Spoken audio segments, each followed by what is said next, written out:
या इमाम,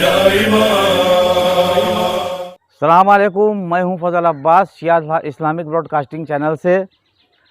आज हम बात करेंगे पेनाल्टी की और एक ईमानदार सरकार की।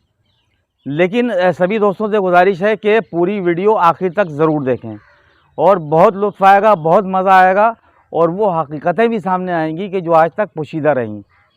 यूसुफ भाई, जैसा कि हमने देखा कि एक सरकार जब ईमानदार होती है तो भ्रष्टाचारी जनता को, जो पिछली सरकारों में भ्रष्ट हो गई थी या बेईमानी की आदत पड़ गई थी या रिश्वतखोरी की आदत पड़ गई थी, तो उसको सुधारने में कितना समय लगता है। तो समझदारों के लिए इशारा काफ़ी है।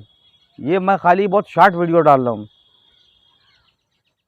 जब से भाजपा सरकार केंद्र में आई और उत्तर प्रदेश में आई, उसके बाद से एक सिलसिला शुरू हुआ ईमानदारी का, क्योंकि पिछली सरकारों के भ्रष्टाचार को वो उजागर करती चले गई। जैसा कि सब देख ही रहे हैं, उसमें से कुछ लोगों ने कहा कि ये जलन है, ये जलाप है। लेकिन मेरा मेन मुद्दे पे मैं आ रहा हूँ।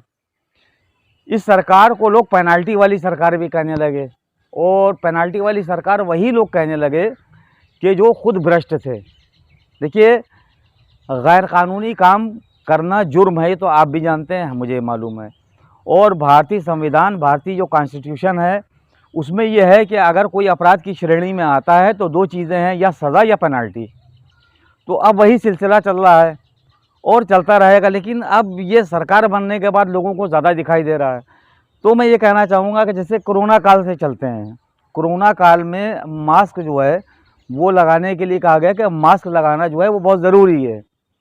लेकिन तो देखिए मेन क्या है, कोरोना काल से अब तक जो गैर कानूनी था, जैसे मास्क आपने नहीं लगाया, पेनाल्टी लगा दी। हेलमेट नहीं लगा रहे हैं, पेनाल्टी लगा दी। और अब आजकल जो बिजली की चोरी पकड़ी जा रही है, इसमें पेनाल्टी लग रही है। लेकिन सबसे बड़ी बात यह है कि हमारे जो कुछ पब्लिक राइट हैं, उसको देखते हुए कहीं पर कुछ संशोधन भी किए गए हैं। लेकिन संशोधन तो दूर दूर तक है, कोई दिख रहा नहीं है।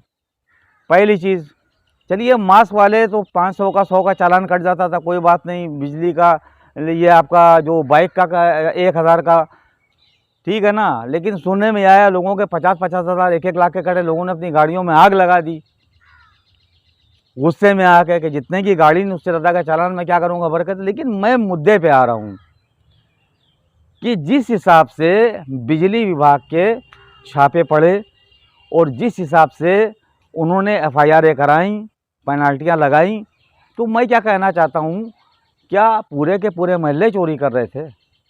और अगर कर रहे थे तो आप इतने दिन से क्या कर रहे थे? आप कैसे जागरूक हो गए?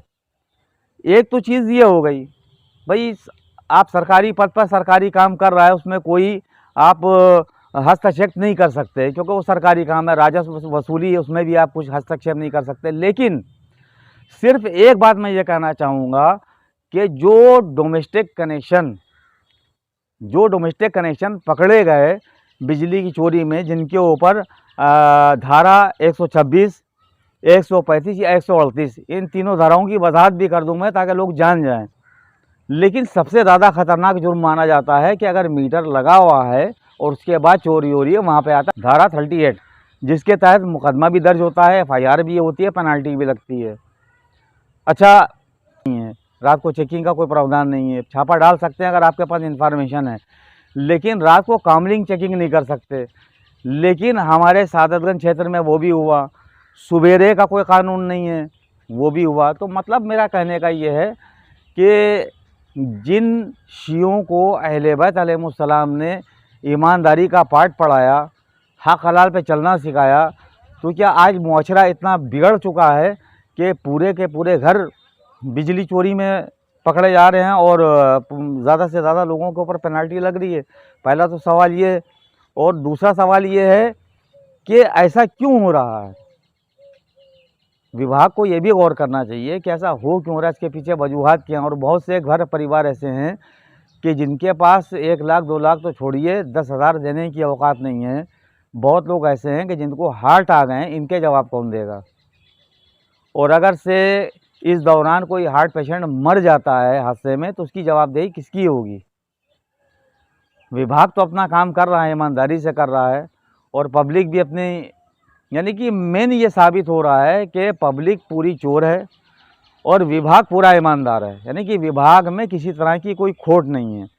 जो संविदा कर्मी हैं, अगर वो कहीं पर बिजली चोरी करवा रहे हैं तो वो ईमानदार हैं। संविदा वालों के यहाँ बिजली के कनेक्शन बिना मीटर के चल रहे हैं, उनके लिए कोई कानून नहीं है। कानून सिर्फ पब्लिक के लिए है।